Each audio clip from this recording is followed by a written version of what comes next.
स्वागत है आपका जीनियस एकेडमी की ऑनलाइन क्लासेस में। टुडे आज का हमारा जो टॉपिक है वो कौन सा है, अपना पर परागण की विधियाँ। कल तक जो हम कर चुके थे वो कर चुके थे क्या, स्वपरागण, और क्या पढ़ चुके थे, पर परागण। स्वपरागण के लिए अनुकूल परिस्थितियाँ और पर परागण के लिए अनुकूल परिस्थितियाँ ये पढ़ चुके थे। इसी में पर परागण की जो अनुकूल परिस्थिति पढ़ रहे थे कि उनके लिए कौन कौन सी अनुकूलता होनी आवश्यक है, या ये होगा तो हमेशा क्या होगा, पर परागण होगा। इसी में एक पॉइंट अपना उस चार्ट में रह गया था, वो यहाँ पर नोट कर लो। विषम वर्तिका तव। इनका कहने का मतलब ये है कि जो वर्तिका होगी वो कैसी है, विषम प्रकार की है। विषम प्रकार की मतलब है कि एक ही पादप है, एक पादप में एक पुष्प में तो वर्तिका कैसी होगी, बड़ी, और दूसरे पुष्प में वर्तिका कैसी होगी, छोटी। जैसे मैं बता रही थी आप लोगों को कि ये वाली क्या है अपनी वर्तिका, ठीक, और ये क्या है अपना परागकण। तो एक में परागकोश, तो एक में तो वर्तिका कैसी होगी, लंबी लंबी हो गई, तो परागकण यहाँ तक पहुंच ही नहीं पाएगी। दूसरी में वर्तिका कैसी हो गई, छोटी, वर्तिका छोटी हो गई और परागकण कैसे हो गए, लंबे। अब भी ये वर्तिका अग्र तक नहीं पहुंच पाएंगे। पहुंचने के लिए दोनों बराबर होने क्या है, आवश्यक है। तो विषम विषम विषम वर्तिका एक मुख्य लक्षण है या एक प्रकार की क्या है, अनुकूलता है। किसके लिए एक प्रकार की अनुकूलता है, पर परागण के लिए। क्लियर। हम भिन्नकालता पढ़ रहे थे, हेरिकोगैमी पढ़ी थी, हेरिकोगैमी में प्रकार पढ़ रहे थे हम, किसका, लास्ट में हेरिकोगैमी पढ़ रहे थे, उसमें बोल रहे थे कि बाधा उत्पन्न हो जाती है। बाधा का मतलब ये था कि अपना जो परागकण है वो वर्तिकाग्र तक पहुंच ही नहीं पा रहा, किन्हीं कारणों की वजह से। तो एक तो कैरियोफिलियम बताया था, उसमें बताया था कि वर्तिका कैसी है, लंबी, ठीक, और अपना जो दूसरा ये है क्या, अपना परागकोशीय कैसा है, छोटा, इसलिए परागकण वर्तिकाग्र तक पहुंच ही नहीं पा रहे। तो उसी में ये कौन सा है अपना विषम वर्तिका कि एक ही प्रकार का ये पेरंडुला, एक प्रकार का क्या है पादप, इसमें दो प्रकार की क्या पाई जाती है, वर्तिका पाई जाती है। इसमें एक पुष्प में तो कैसी होगी, लंबी वर्तिका होगी, लंबी वर्तिका होगी, और छोटे कैसे होंगे, पुंकेसर। इसी में दूसरा पुष्प होगा, उसमें कैसी होगी, छोटी वर्तिका होगी और लंबे क्या होंगे, पुंकेसर होंगे। तो उल्टा है, और इन दोनों का बराबर होना आवश्यक है। अगर ये दो में होंगे तो ये पहुंच ही ना पाएंगे। उदाहरण याद रखना किसका, विषम वर्तिकात्मक का उदाहरण क्या है अपना, परम्यूला। क्लियर। अब हम बढ़ रहे हैं किसकी, पर परागण की विधियां। पर परागण की विधियों में बात करें, अब पर परागण में हम क्या कह रहे थे कि एक पुष्प का जो परागकण है वो दूसरे पुष्प के वर्तिकाग्र पर पहुंच रहा है। अब वर्तिकाग्र पर वो चल के तो पहुंचेगा नहीं, क्यों, हमने क्या कहा था कि आवर्त बीजी का जो परागकण है वो कैसा है अपना, इमोटाइल है। इमोटाइल मतलब अगतिशील है। अब अगतिशील है तो कोई ना कोई वाहक चाहिए जिसके द्वारा वो गति करके कहां तक पहुंच सके, वर्तिकाग्र तक पहुंच सके। क्लियर कि भाई कोई पैर तो है ना कि पहुंच जाएंगे, हमें क्या चाहिए, कोई ना कोई वाहक चाहिए जो उनको कहां तक पहुंचा दे, वर्तिकाग्र तक पहुंचा दे। इन्हीं वाहक के आधार पर परागण की क्या है, विधियां है। पहला कौन सा है अपना, वायु परागण। वायु परागण का मतलब है जब परागकण वर्तिकाग्र पर वायु के द्वारा स्थानांतरित होते हैं। क्लियर है। वायु परागण, परागण का मतलब ही क्या था, परागकण का कहां पहुंचना, वर्तिकाग्र पर। किसके माध्यम पर पहुंचेंगे, वायु के माध्यम से, तो इसे हम क्या कहेंगे, वायु परागण कहेंगे। ये जो हाईलाइट कर रखे हैं ये फूल पत्ती वाले क्वेश्चन है। फूल पत्ती वाले मतलब आपको ये याद रखने हैं, ये वाली बातें हैं। तो परागण कैसे, परागकण के कैसे होंगे, छोटे होंगे, हल्के होंगे, चिकने होंगे, शुष्क होंगे। अब भाई परागकण ही मोटे मोटे बड़े बड़े हैं तो हवा में उड़ेंगे कैसे, हवा में उड़ने के लिए क्या चाहिए, हल्के चाहिए और छोटे चाहिए, इसलिए परागकण कैसे होंगे, छोटे और हल्के होंगे। दूसरा, वर्तिकाग्र कैसी होनी चाहिए, वर्तिकाग्र ऐसी होनी चाहिए जो आसानी से परागकण को कैच कर ले। अब परागकण तो हवा में उड़ रहे हैं तो उनकी ऐसी वर्तिकाग्र हो जो परागकण को क्या कर ले, पकड़ ले। इसके लिए अलग अलग पौधों में वर्तिकाग्र का आकार कैसा होता है, अलग अलग होता है। तो वर्तिकाग्र घास में तो कैसी होगी अपनी, पक्षांबी, तथा टाइफा में कैसी होगी, ब्रश जैसी। इनका कहने का मतलब है ऐसी होगी खुरदरी सी, ठीक, एक खुरदरी पे, ताकि परागकण आसानी से बैठ जाए और उनको क्या कर ले, पकड़ ले। आई बात समझ में।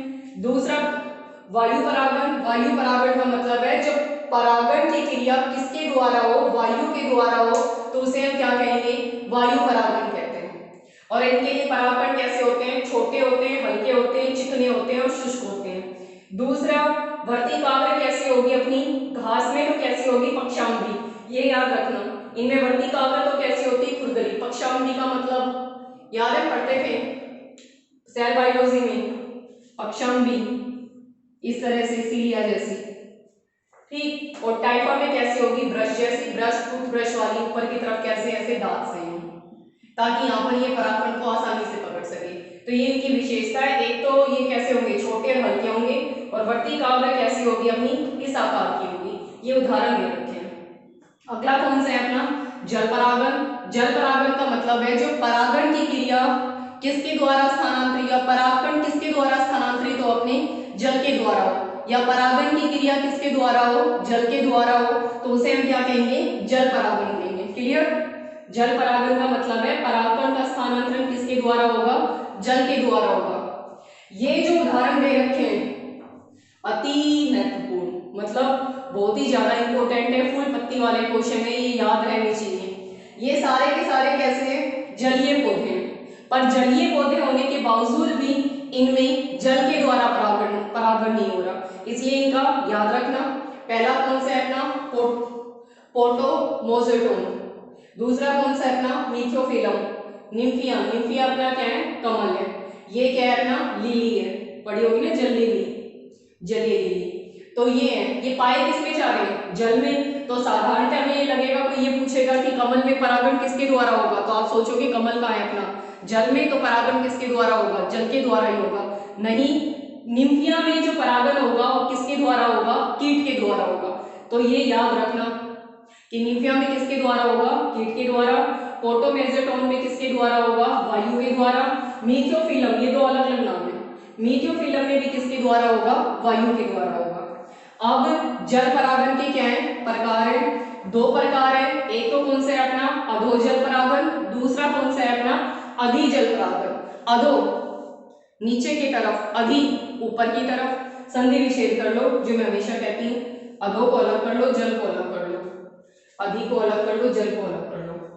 तो अधो का मतलब क्या है, जब परागण का हो, जल के भीतर हो, तो उसे हम क्या कहेंगे, अधोजल परागण।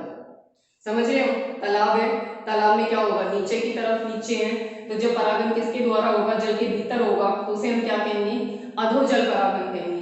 उदाहरण याद रखना, जितने भी अपने जल निगमन है, जल निगमन मतलब नीचे की तरफ जल में डूबे होंगे, उनमें हमेशा कैसा परागण होगा अपना, अधोजल परागण। ठीक है, नाजस है, सिर्टोफिलम है, जोस्ट्रा है, हाइड्रिला है। अधिजल परागण की बात करें तो इनमें क्या होगा, परागण की क्रिया कहाँ होगी, जल की सतह पर होगी, सरफेस पर, ऊपर की तरफ। तो इसे हम क्या कहेंगे, जब पुष्प का परागण जल की सतह पर होता है, तो उसे हम क्या कहते हैं, अधिजल परागण। ये इसका उदाहरण कौन सा है अपना, वल्सीनेरिया। उदाहरण सबके याद रखना, अधिजल परागण का वल्सीनेरिया, इसका जोस्ट्रा, इसका ये याद रखना, पोमेटोजन और मेथोफिल में वायु द्वारा, निम्फिया में किसके द्वारा, कीट के द्वारा, घास में कैसा होता है, पर्नुला में। क्लियर, एक बस स्क्रीनशॉट लो।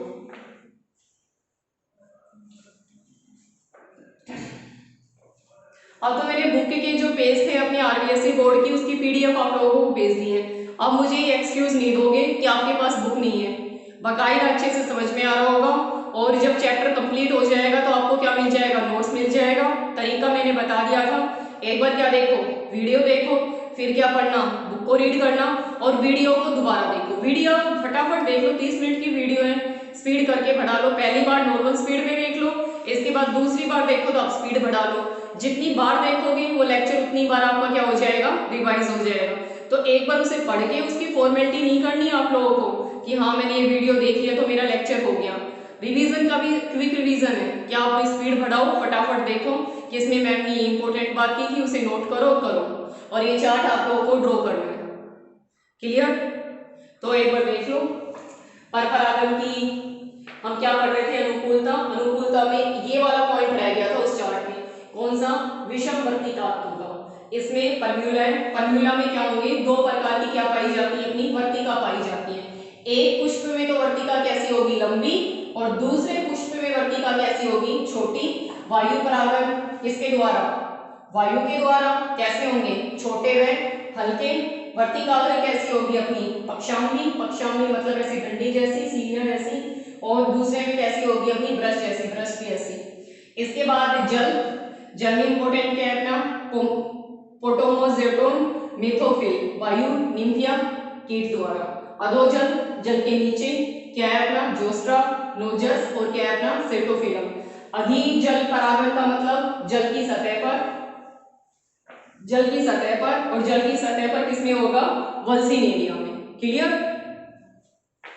आई थिंक हो गया होगा क्लियर। पढ़ो और थम्स अप तो करी थी आप लोग कि हाँ भाई क्लियर हो रहा है।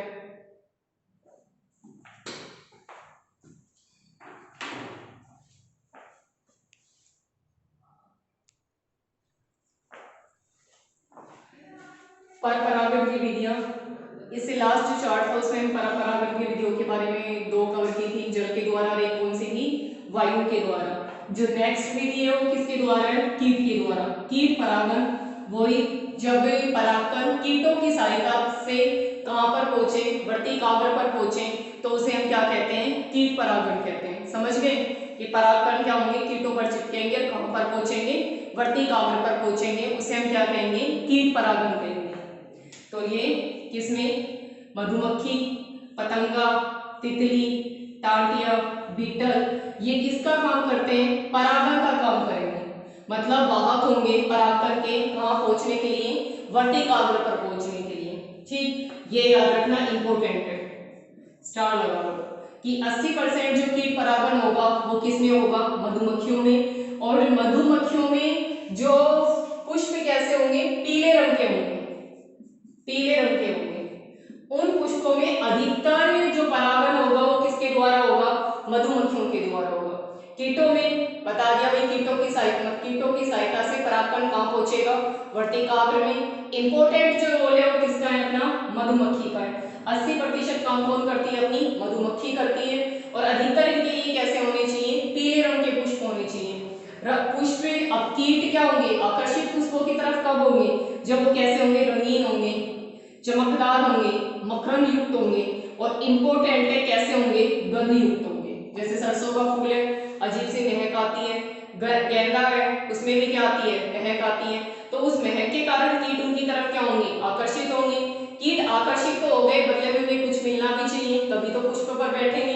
तो उनको क्या प्राप्त होता है, मकरंद प्राप्त होता है, और मकरंद उनका क्या होता है, भोज्य पदार्थ होता है। ठीक, तो रंगीन होने चाहिए, चमकदार होने चाहिए, मकरंद युक्त होने चाहिए, गंध युक्त होने चाहिए, और आकर्षक तो होंगे ही। जब इतनी सारी चीजें मिल गई तो कैसे होंगे अपने, आकर्षक होंगे। उदाहरण है सरसों, सालविया की कहानी। इससे पहले जब आपका बोर्ड था, मतलब एनसीईआरटी है, एनसीईआरटी में बहुत डिटेल से दे रखी है, थोड़ा सा बता दूंगी। तो उदाहरण सालविया याद रखना कि सालविया में किसके द्वारा होता है, कीट के द्वारा होता है। उसमें लीवर मैकेनिज्म पाया जाता है, उत्तोलक मैकेनिज्म। ठीक, उसमें दो प्रकार के क्या होते हैं, परागकण वो होते हैं अपने स्टेम, पुंकेसर। पुंकेसर कितने होंगे, इसमें सालविया में थोड़ी सी बता देती हूँ, समझ में आए तो ठीक, ना आए तो ज्यादा बोल मत देना। सालविया में ये रखना कि सालविया में कीटों के द्वारा परागण होता है। और इसमें जो पुंकेसर मिलेंगे, पुंकेसर कितने होंगे, दो प्रकार के होते हैं। एक तो कैसा होता है अपना बंथे, और एक कैसा होता है अपना जननयुक्त। ठीक है, तो बंथे पर तो ये ऐसे बैठेंगे, मतलब यूं होगा इनका सिस्टम कि ये पुष्प इस तरह से होता है कि यूं, मतलब दो तरह से यूं अरेंज होगा। ठीक है, तो पुष्प में ऐसे घुसेंगे, मतलब कीट आया यहाँ आएगा, तो ये जो अपने परागकण है वो उत्तोलक की वजह से नीचे की तरफ आएंगे। ठीक, और उसकी पीठ पर अपने परागकण को छोड़ देंगे। आई बात समझ में, इस तरह से होगा जैसे चिमटा होता है, उत्तोलक देखा होगा यूं। मान लो ये है, ये पुष्प है, ठीक, इसमें ये कीट है, ये आएगा ना, जैसे इस पे बैठे तो ऑटोमेटिक नीचे हो जाएगा। तो ये वाला जो परागकण हो, मतलब पुंकेसर होगा, ये तो कैसा होता है, बंधे। बंधे का मतलब इसमें परागकण का निर्माण नहीं हो रहा। और ऊपर वाला ये कैसा होगा, अपना जनन योग्य होगा। ऐसे बैठा तो इसने क्या छोड़ा, परागकण। परागकण कहां पर छोड़ दिया, कीट की पीठ पर। जैसे ही दूसरे पुष्प में जाएंगे तो वापस ऐसे ही होगा, तो उस पे वर्तिकाग्र परागकण को क्या कर लेगी, ग्रहण कर लेगी। किसमें होता है इस प्रकार का, सालविया में। सालविया में कौन सा प्रकार होता है अपना, उत्तोलक प्रकार है। लीवर मैग्नीशियम, लीवर मैग्नीशियम या उत्तोलक। एक बार देख लेना, एनसीईआरटी किताब में बहुत अच्छे से दे रखा है सालिया के बारे में। आर्किड्स में भी किसमें होगा, अधिकतर किसके द्वारा होता है, कीटों के द्वारा। तो आगे बात समझ में, ये याद रखना कि कैसा पुष्प होना चाहिए और उदाहरण याद रखना इसमें इंपॉर्टेंट है। और 80% किसके द्वारा होगा, मतलब 80% किसके द्वारा होगा, मधुमक्खियों के द्वारा। इसके बाद क्या है अपना पक्षी परागण। पक्षी परागण भी यही है, जब पक्षी कैसा करेंगे, वाहक का कार्य करेंगे। किसके वाहक का, कि परागकण को वर्तिकाग्र पर पहुंचेगा, किसके द्वारा, पक्षी के द्वारा। तो उसे हम क्या कहेंगे, पक्षी परागण कहेंगे। क्लियर, कि भैया पक्षी परागकण को लेके जा रहा है कहां पर, वर्तिकाग्र पर, तो इसे हम क्या कहेंगे, पक्षी परागण।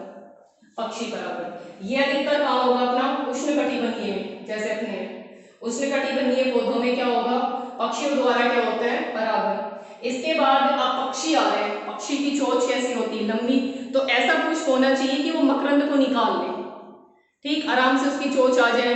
तो इसमें अधिकतर पुष्प कैसे होंगे, नालीकार होंगे, लंबे से, जैसे गुड़हल तो नहीं है, कैसा बताऊं, कनेर का, कनेर का नीचे से कैसा होता है, नालीकार है, मतलब ऐसा नली युक्त पुष्प है।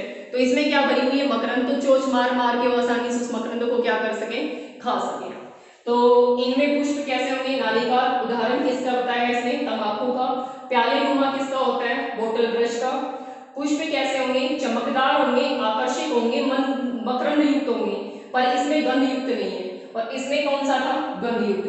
कीट गंध के कारण आकर्षित होंगे, इनको आकर्षित होने के लिए गंध की आवश्यकता नहीं है, बस पुष्प चमकदार होंगे, तो ये उनकी तरफ क्या हो जाएंगे, आकर्षक। और जो मेन पॉइंट है, कैसे होनी चाहिए, मकरंद। याद है ना, जो शहद बनाते हैं, शहद किसकी सहायता से बनाते हैं, मकरंद की सहायता, सॉरी गलती होगी भाई, मधुमक्खी बनाती है मकरंद की सहायता से शहद।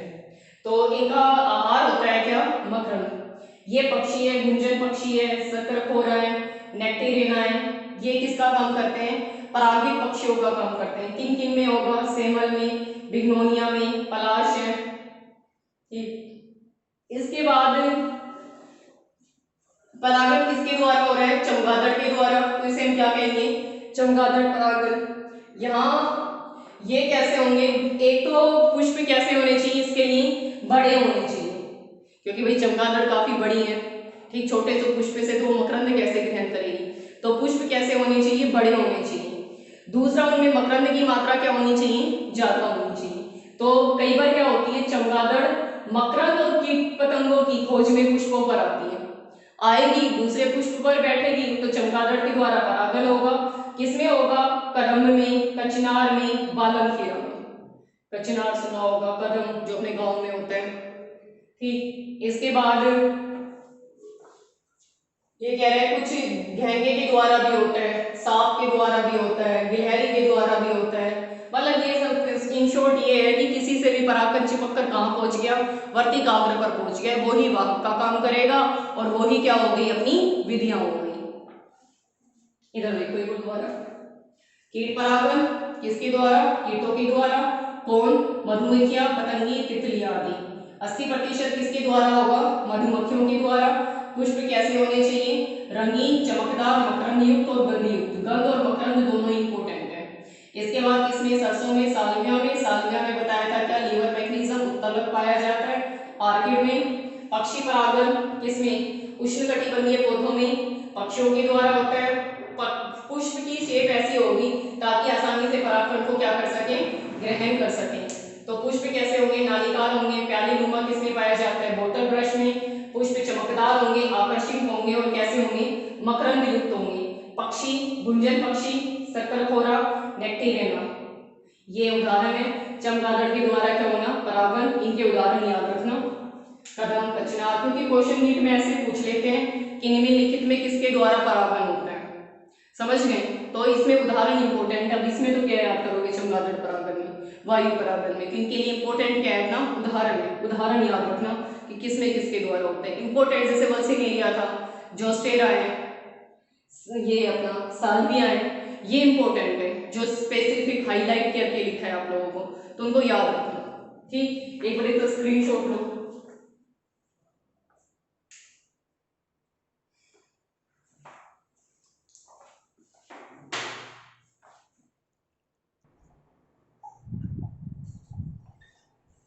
नेक्स्ट टॉपिक है अपना कौन सा, असंज्ञता या अनिश्चयता। अनिश्चयता इसका संधि विशेष करो पता चल जाएगा। मतलब अनुपस्थित, निषेचता मतलब निषेचन होना, कि निषेचन होगा वो क्या होगा अपना अनुपस्थित होगा। इधर देखो इसका मतलब पड़ेगा, एक बार पढ़ो। कह रहा है कि जो नर युग्मक है और मादा युग्मक है दोनों क्या है पूरी तरह से जनन योग्य है, ठीक, उनमें जनन की क्या है क्षमता है, फिर भी जब उन दोनों का संलयन होता है तो निषेचन की क्रिया नहीं होती। समझ रहे हो? परागकण है वो भी कैसा है जनन क्षम है, उसमें जनन की क्षमता है। मादा युग्मक है अपना बीजांड है या अंड कोशिका है, अंड कोशिका में भी क्या हो रहा है जनन की क्षमता है। दोनों को मिलाया गया, दोनों को मिलाया तब उनका संलयन नहीं हुआ, निषेचन नहीं हुआ। निषेचन नहीं हुआ इसे हम क्या कहेंगे, असंज्ञता कहते हैं। इधर देखो, पूर्णतः कार्यक्षम एवं जनक्षम नर एवं मादा युग्मकों के मध्य निषेचन में विफलता को ही असंज्ञता कहते हैं। कि अपना जो युग्मक है वो क्या है पूरी तरह से कार्यक्षम है, कार्य क्षमता है। दूसरा कैसे है जननक्षम है, कि जनन की क्षमता है, ठीक, दोनों के मध्य, पर फिर भी निषेचन कैसा हो रहा है अपना असफल हो रहा है, इसे हम क्या कहेंगे असंज्ञता। समझ गए? दोनों में निषेचन की क्षमता है, नर युग्मक में भी मादा युग्मक में भी, दोनों को मिलाया गया फिर भी निषेचन की क्रिया कैसी हो गई अपनी विफल हो गई, इसे ही हम क्या कहेंगे असंज्ञता कहेंगे या फिर क्या कहेंगे अनिश्चयता कहेंगे। क्लियर? अब पहला क्या है कि प्रकार की बात कर रहे हैं, किसके प्रकार की बात कर रहे हैं, अनिश्चयता के प्रकार की बात करें। प्रकार की बात करें तो दो प्रकार है, एक कौन सा होगा अपना अंतराजातीय, ठीक, और एक क्या है अपना आंतराजातीय। ये अपना इंटर, ये अपना इंट्रा, और ये क्या है अपना सॉरी ये है इंटर, इंटर, और ये क्या है अपना इंट्रा, ठीक। इंटर इसकी बात करें, अंतराजातीय की बात करें, ये कह रहा है एक ही वंश है, ठीक, एक ही वंश के सदस्यों के मध्य आपस में जब निषेचन कराया जाता है, मतलब आपस में उनके युग्मकों को मिलाया जाता है तो उनमें निषेचन की क्रिया नहीं होती, इसे हम क्या कहेंगे अंतराजातीय असंज्ञता। इधर देखो, जब अनिश्चयता एक ही वंश की भिन्न जातियों के सदस्यों के मध्य होती है तो उसे हम क्या कहते हैं अंतराजातीय कहते हैं, ठीक। वंश एक है, जैसे ब्रैसिकेसा फैमिली है तो ब्रैसिकेसी फैमिली में अपनी मूली गाजर है, सॉरी गाजर की है, मूली है, सरसों है, ये आती है। तो इनके मध्य अगर क्रॉसिंग कराई जाए कि जैसे मूली का परागकण है उसको किस पर डाल दिया जाए, सरसों की वर्तिकाग्र पर डाल दिया जाए। बाय चांस घर पे भी कर सकते हो कि भाई क्या लिया, मूली लिया, मूली का क्या लिया अपनी पुंकेसर लिया, उस पुंकेसर को आपने कहां पर डाल दिया, जो अपनी सरसों है सरसों की वर्तिकाग्र पर डाल दिया, ठीक।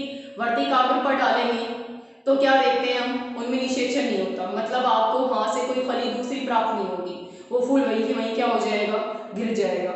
इस प्रकार का जो असंख्यता होगी उसे हम क्या कहेंगे अंतराजातीय असंख्यता कहलाएंगे, ठीक। वंश एक है, जातियां कैसी हैं भिन्न भिन्न है, ये उदाहरण दे रखा है। ब्रैसिका याद होगा, कैम्पस्ट्रेसी ब्रैसिका गोभी वाली याद होगी में थी ब्रैसिकेसी फैमिली। इसके बाद कौन से अपना अंतराजातीय, अंतराजातीय में कह रहे हैं कि एक ही जाति के सदस्यों के मध्य जब निषेचन कराया जाए तो उनके मध्य निषेचन संभव नहीं है, ठीक। जब एक ही जाति के सदस्यों के मध्य क्या करें निषेचन करें तो वहां पर निषेचन कैसा हो रहा है विफल हो रहा है, तो उसे हम क्या कहेंगे अंतराजातीय। इसे छोड़ दो, ये कहां से है, इसका बस यहां तक है, ये इसका उदाहरण है बर्म्यूडा। ये तो हमने उसमें भी पढ़ा था, किसमें पढ़ा था, जब हमने क्या पढ़ा था परपरागण की क्या पढ़ी थी अनुकूलता पढ़ी थी, कि भाई एक ही पुष्प है, ठीक, उसी पुष्प के अगर परागकण को उसी पुष्प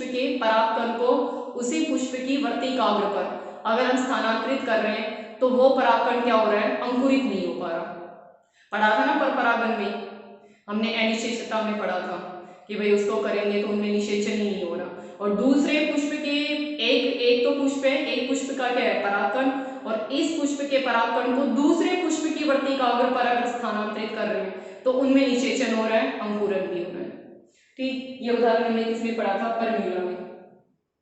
क्लियर। इसके बाद है कि भाई ये कारक क्या है, क्या कारण है किसके मध्य, किसका, अनिश्चितता का। कि कारण क्या है कि जिसकी वजह से निषेचन रुक रहा है।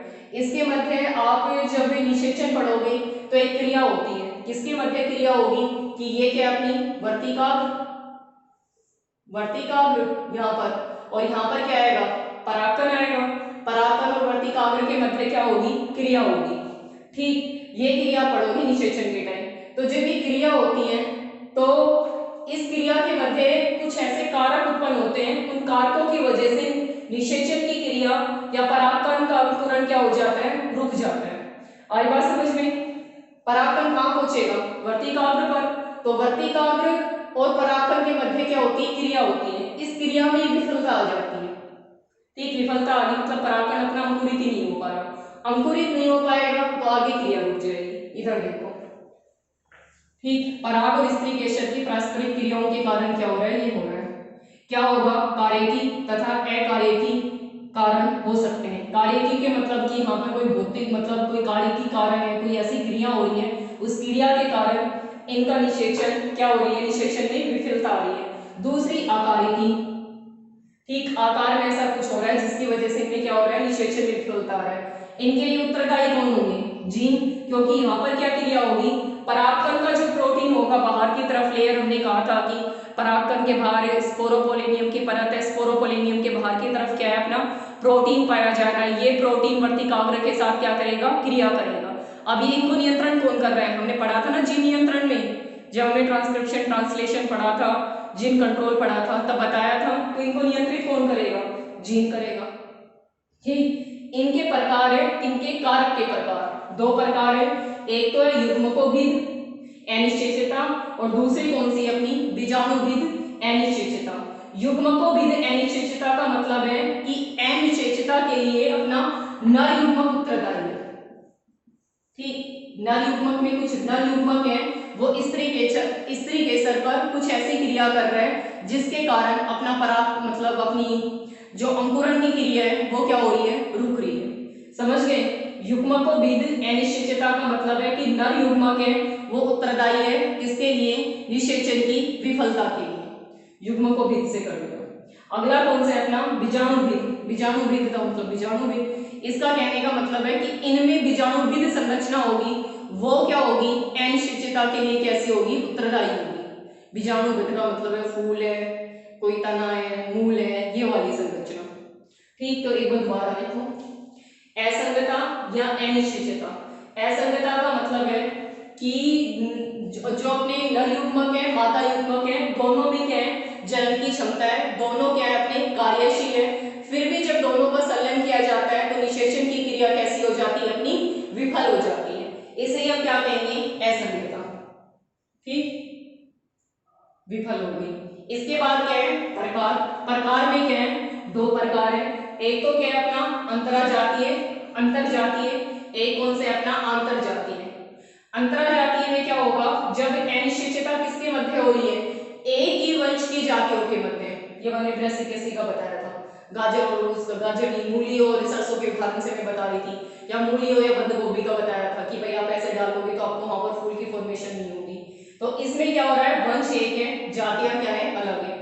इसमें क्या हो रहा है अंतरजातीय में कि एक ही जाति का तो क्या है, उस जैसे सरसों ही है, ठीक है, सरसों का ही क्या है अपना परागकण, और सरसों का ही क्या है, वर्तिकाग्र। तो उस परागकण को हमने किस पर छिड़का, वर्तिकाग्र पर छिड़का, तो निषेचन की क्रिया कैसी हो गई, विफल हो गई। इसे हम क्या कहेंगे, आंतरजातीय।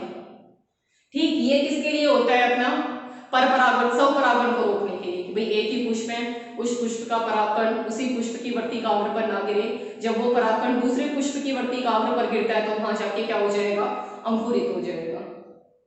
ठीक, इसके बाद क्या है अपना कारण या कारक। कारक कैसी होती है भाई, परागकण, परागकण और स्त्री केसर वर्तिकाग्र के मध्य कोई क्रिया होती है, ये या तो कोई कार्यकी के कारण हो सकता है या अकार्यकी। इनको नियंत्रण कौन करेगा, जीन नियंत्रण करेगा।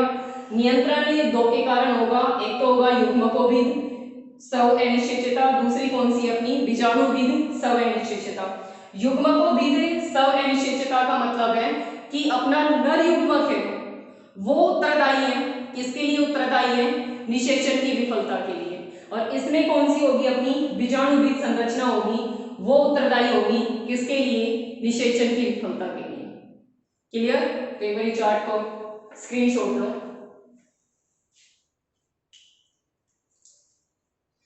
हो गया?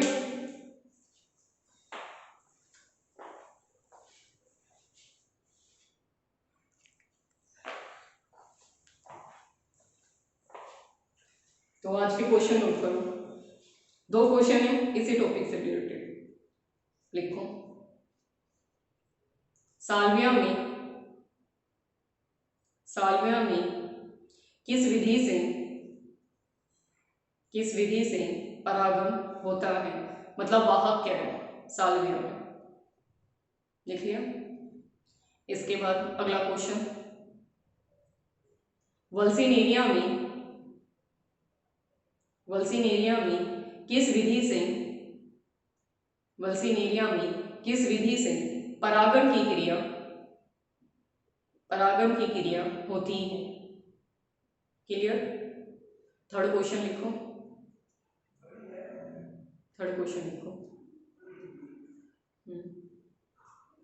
हेरेकोगेमी का क्या अर्थ है? हेरेकोगेमी का क्या अर्थ है? फोर्थ क्वेश्चन, यदि एक पुष्प एक लिंगी है तो उसमें कौन सी विधि से परागण होगा? दोबारा सुन लो, यदि एक पुष्प एक लिंगी है तो उसमें कौन सी विधि से परागण होगा? डन? चारों क्वेश्चन के आंसर चाहिए, व्हाट्सएप ग्रुप है उस पर या फिर कमेंट में, और आंसर मेरी तरफ से क्वेश्चन इनको रिसर्च करना, हाईलाइट करना और इनके आंसर देना।